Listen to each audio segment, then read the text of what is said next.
This is a national emergency. Our work here will ensure a peace mankind has never seen. The world will remember this day.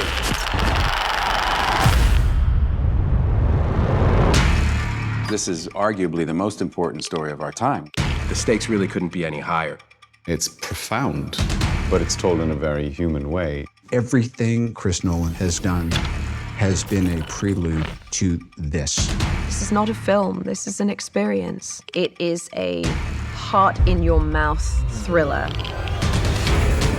I've been interested in Oppenheimer's story for a long time. At some point, I learned this key piece of information that in the lead up to the Trinity test, they were dealing with the very small possibility that when they pushed that button, they would set fire to the atmosphere of the Earth and destroy the entire planet. And yet, they pushed that button. I wanted to take the audience into that extraordinary moment in human history.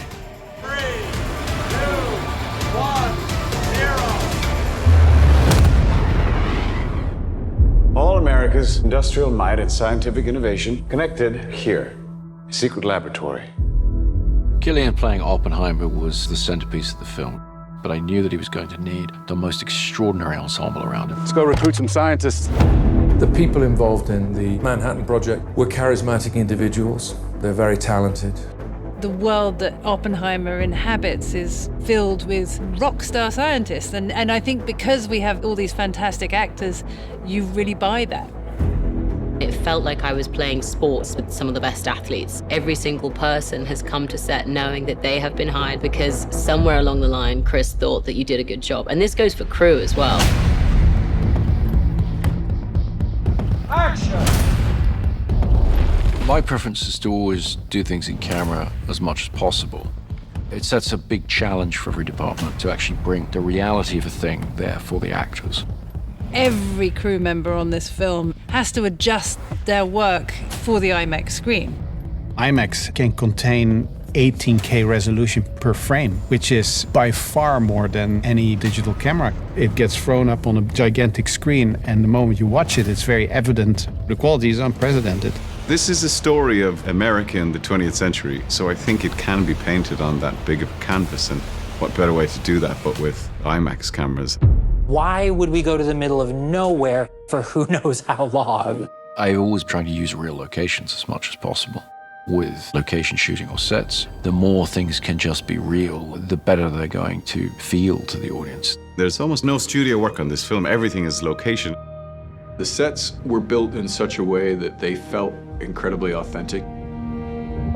We built our Los Alamos at Ghost Ranch, New Mexico, which is along the same mountain range that Los Alamos proper sits on.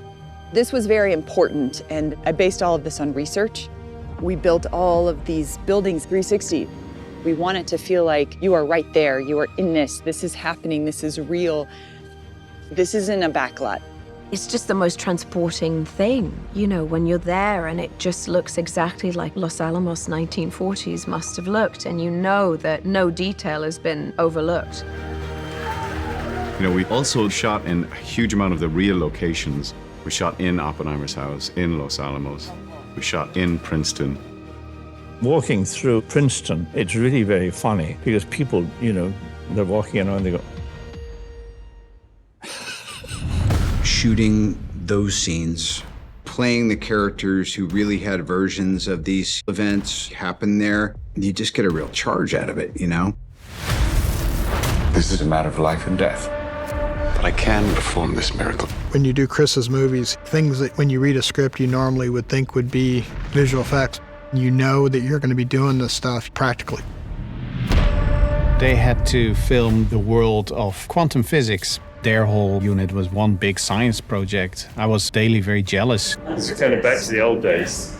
We did a lot of experimentation. They came up with some very interesting analog methods of how to approach this, all of which was leading to the Trinity test, which had to feel nightmarish and terrifying in a way that computer graphics never really is. What we were able to get into the finished film, to me, is extraordinarily beautiful, but also very frightening. Working with this whole team was such a great camaraderie, and with the commonality of we are going to get this in camera. I love Chris's dedication to that. It really speaks to Chris and the way he directs. All of the energy goes around the camera. Like, we're all here to do the same thing. Chris makes films for theaters, for movie-going audiences. You know, so you want to see that as it's designed to be seen.